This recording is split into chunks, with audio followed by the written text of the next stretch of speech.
Vamos então agora, meus queridos, adentrar no livro de Daniel propriamente, livro esse que retrata aquele período da invasão do rei Nabucodonosor II da Babilônia a Jerusalém.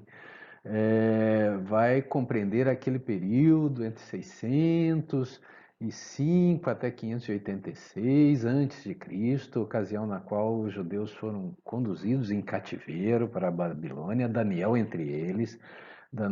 Daniel era da nobreza em Israel naqueles dias e foi levado para servir como cativo no palácio do rei da Babilônia. No cativeiro, ele irá desenvolver as suas habilidades proféticas em visões que lhe revelarão fatos e acontecimentos futuros, sempre revestidos por elementos simbólicos, e irá se revelar também um habilíssimo interpretador dos sonhos e das visões alheias, dom que lhe foi conferido por Deus, conforme consta ali de Daniel 1, versículo 17, conforme nós já dissemos. Ele vai passar, então, todo o período do cativeiro na Babilônia, atuando como um importante preposto do rei, condição que ele conquista logo no início desse cativeiro, ao cair nas graças de Nabucodonosor. Naturalmente, o livro de Daniel tem outros relatos que não somente as visões, as profecias. Ele vai falar, vai tratar da fidelidade de Daniel a Yahweh, ao Deus hebraico. Ele vai falar da relação de amizade com Ananias, com Misael e Azarias, e de fidelidade entre eles. Ele vai falar das circunstâncias e daquele famoso episódio de Daniel na cova dos leões. Porém, isso tudo será ignorado nessa nossa resenha para nos concentrarmos em entender as suas muitas profecias relacionadas com o desenrolar da história e o final dos tempos, para encontrarmos as conexões com o sermão profético de Jesus.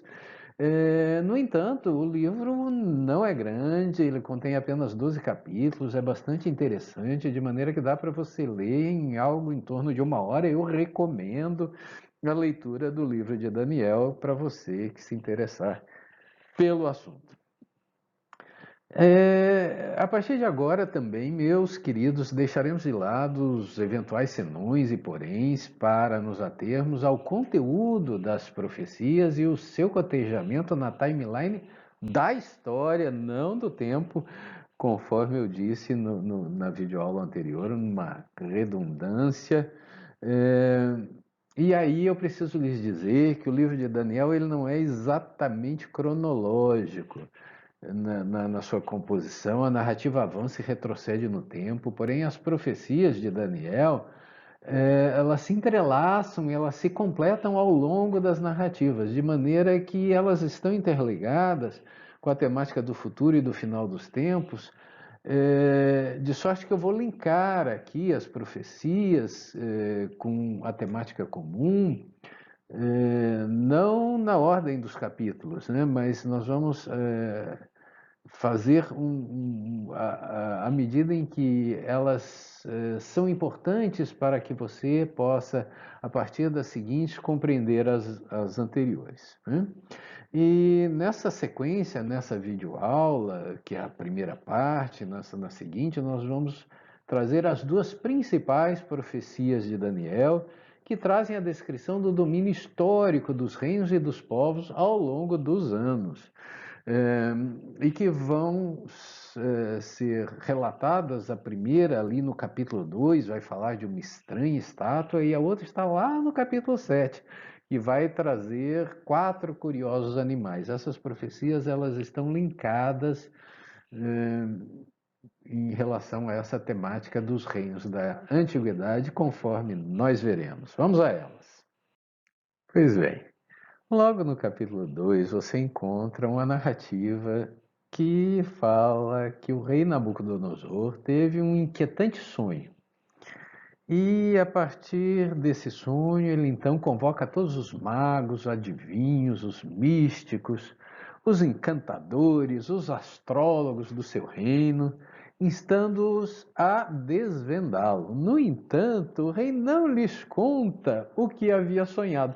Não fica claro no texto se ele não se lembrava do sonho ou se ele assim procede justamente para testar seus magos contratados. No entanto, ele vai exigir que eles lhes revelem não somente o significado daquilo que ele havia sonhado, como o próprio sonho que ele houvera tido. Naturalmente, essas pessoas vão se encontrar em uma situação bastante difícil e vão dizer que aquilo seria impossível para qualquer ser humano, razão pela qual foram ali mesmo executados e tiveram as suas posses tomadas pelo rei. Daniel fica então sabendo desses fatos e, após orar a Deus, veio-lhe a revelação tanto do sonho quanto do significado do sonho do rei. E ele se dirige então a Nabucodonosor nesses termos. Você vai encontrar essa narrativa aqui a partir do versículo 28 do capítulo 2. Daniel vai dizer: sonhastes o que haverá de acontecer nos últimos dias. ênfase nesse ponto.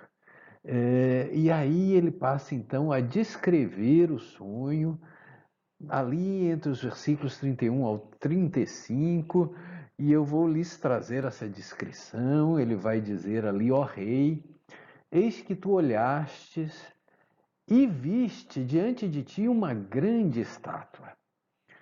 E em tua visão, essa estátua era enorme e impressionante, estava em pé diante de ti e tinha uma aparência terrível.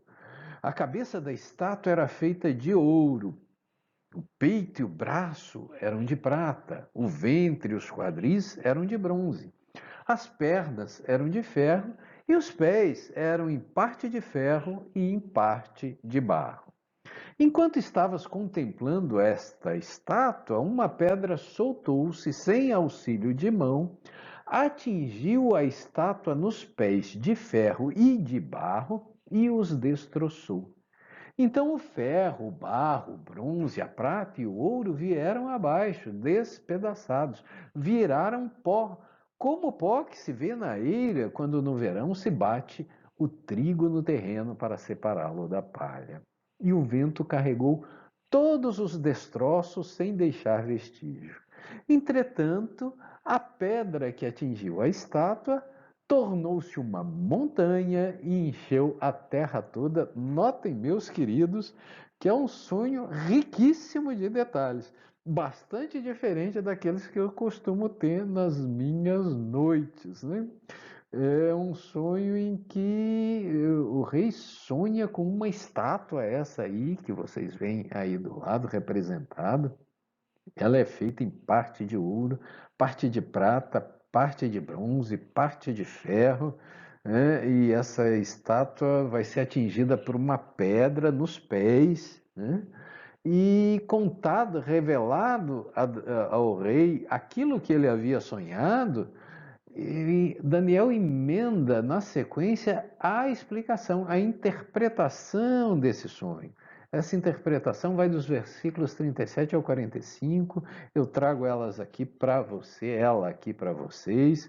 Diz Daniel, e como ela é um pouco extensa, eu vou fazer 3 cortes para que a gente possa só demarcar um pouco o seu entendimento.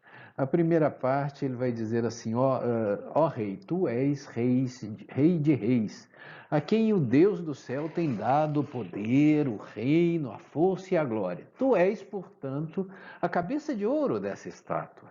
Mas depois de ti se levantará outro reino inferior ao teu, e um terceiro reino, feito de bronze, o qual terá domínio sobre toda a terra. E haverá um quarto e último reino, este forte como ferro, pois o ferro tem poder de quebrar e esmigalhar tudo.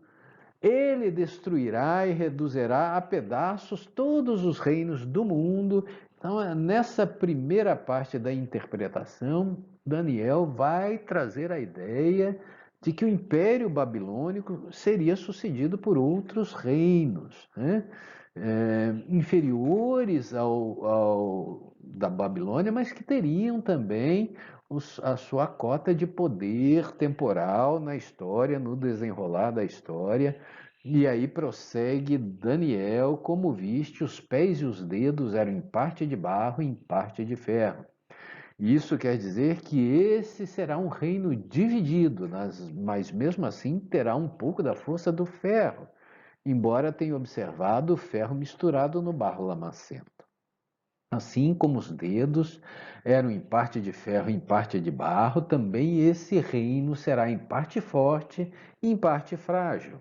E como viste, o ferro estava misturado à lama. Isso significa que se buscarão fazer alianças políticas por intermédio de casamentos, mas a união decorrente dessas alianças e acordos não se firmará do mesmo modo que o ferro não consegue se misturar com barro. Notem, meus queridos, a segunda parte da interpretação. Daniel começa a entrar em detalhes de um penúltimo reino, que teria um alcance histórico maior que os anteriores, embora isso ainda não esteja completamente claro nessa interpretação que ele faz. E ele termina dizendo: no entanto, na época do governo desses reis, Elá, Elohim, o Deus dos céus, estabelecerá um novo reino que nunca será destruído e que também não será dominado por nenhum outro povo. A soberania desse reino jamais se transferirá a nenhuma outra nação. Todavia, esse novo reino destruirá e exterminará todos esses outros reinos e substituirá para todo sempre. Esse é o significado da visão que soltou de uma montanha sem o auxílio de mãos, pedra que, mediante um só golpe, faz em pedaços o ferro, o bronze, o barro, a prata e o ouro. E é aqui, meus queridos, que a interpretação do sonho por Daniel se encerra. E essa terceira parte desse texto vai se linkar mais especificamente com o final da era, um período de tempo bastante além, bastante adiante dos fatos preditos por Daniel. Trataremos aqui, então, de fazer a correlação histórica que é feita pelos estudiosos, o Wallace a faz, como também os estudiosos das Escrituras Sagradas. Eu vou me valer também de informações obtidas no estudo dos adventistas, cujo surgimento, a Igreja Adventista do sétimo dia está umbilicalmente ligada à interpretação das profecias de Daniel, conforme nós veremos em um dos vídeos seguintes. E eles oferecem um curso, na verdade, eles oferecem vários cursos bíblicos de graça, né? Caso você se interesse, acesse ali biblia.com.br e você terá acesso a alguns cursos bíblicos bastante interessantes, inclusive a respeito de Daniel e das suas profecias. Então, depois de ter revelado o misterioso sonho ao rei, Daniel passou a explicá-lo, igualando simbolicamente aquela figura da grande estátua que continha em seu corpo 5 partes específicas: o ouro, a prata, o bronze, o ferro e o barro, igualando a reinos que sucederiam o Império da Babilônia, né? Após o domínio da Babilônia, se sucederiam ao longo do tempo no controle ou no domínio político da antiguidade. E aí, fazendo a correlação desses elementos proféticos revelados a partir desse sonho com a história, nós vamos ver que a primeira parte da figura, representada pela cabeça de ouro, era o próprio reinado da Babilônia, né? Esse reinado do Império Babilônico, ele foi ali entre os anos de 605 a 539 antes de Cristo, e era então, a partir dali, a cabeça de ouro da estátua. O segundo reinado que sucederia o babilônico e de fato sucedeu na história, foi esse representado pela prata referente ao domínio medo-persa, que ocorreu entre 539 a 331 a.C., instalado quando o rei persa Ciro II conquista a Babilônia e liberta, inclusive, o povo hebreu, permitindo a volta do exílio, a volta para Israel e a reconstrução do templo. Né? Veremos isso também em detalhes um pouco mais adiante. O terceiro reino que dominaria sobre a terra sucederia o Império Medo-Persa e corresponderia ao greco-macedônico, ali algo em torno de 331 a 168 a.C., iniciado esse período com o famoso Alexandre o Grande. E na ordem histórico-profética da sucessão dos domínios e dos reinados, chegamos então ao quarto reino, forte como ferro que a tudo destrói, a descrição que Daniel faz desse quarto reino, e pela sequência lógica, ele passa então a corresponder ao próprio Império Romano. Aqui em Lucas irá referir-se então no seu texto como sendo aquela abominação da desoladora, o Império Romano, segue-se entre 168 a.C. até 476 anos depois de Cristo, quando vai se desfazer fruto de sua própria fragmentação.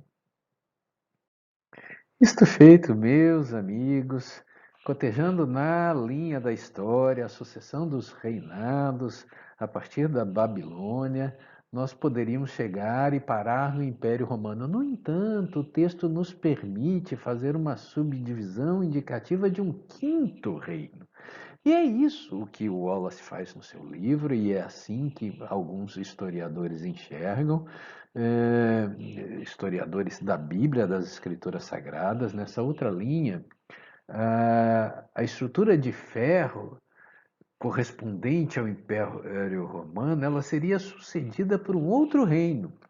Esse sim, aquele representado pelas pernas e pés da estátua, que seria em parte de ferro, em parte de barro, significando com isso que seria um reino dividido e em conflito, conforme a interpretação de Daniel, uma parte firme como ferro, um forte poder material, misturada com o barro representativo da fragilidade espiritual, e que assim caminharia misturado até o final da era.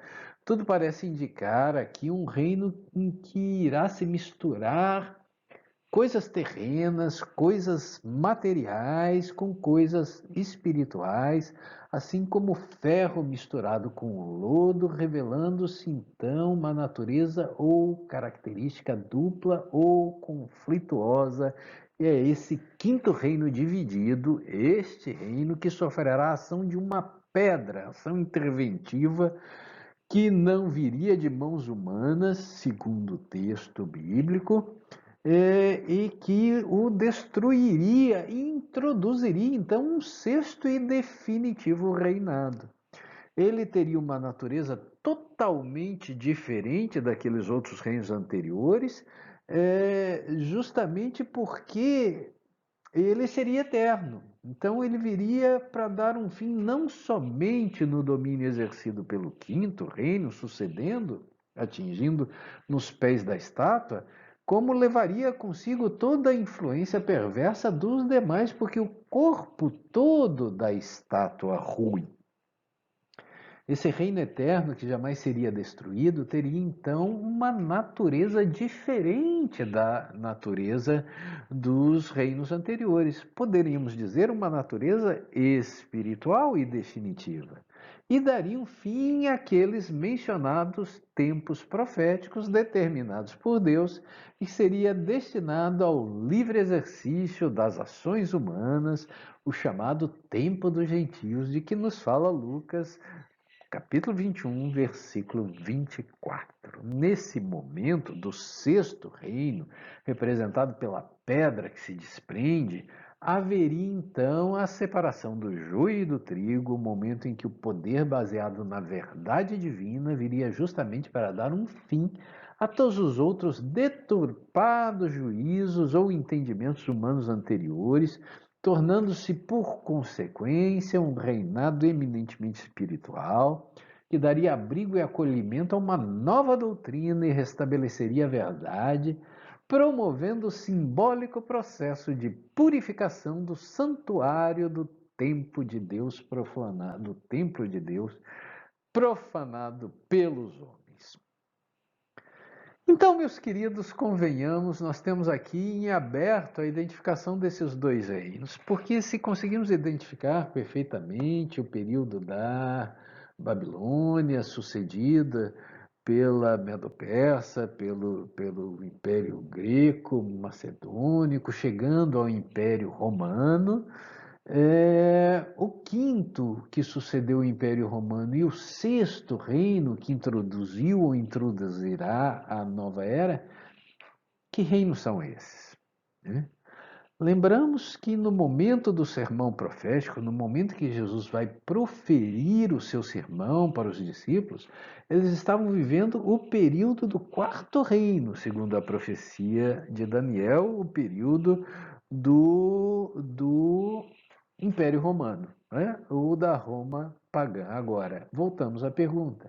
Que reino foi esse que sucedeu o Império Romano, que foi historicamente até o ano de 476 depois de Cristo? Como e quando ele passou o reino, esse império, a ser sucedido, e que quinto reino foi esse mesclado de coisas materiais com espirituais? Para entender isso, meus queridos, nós precisamos recorrer a outra profecia de Daniel, a profecia dos 4 animais, que ela traz mais detalhes, mais elementos para que a gente possa entender a sequência desses fatos, e é o que faremos na nossa próxima videoaula.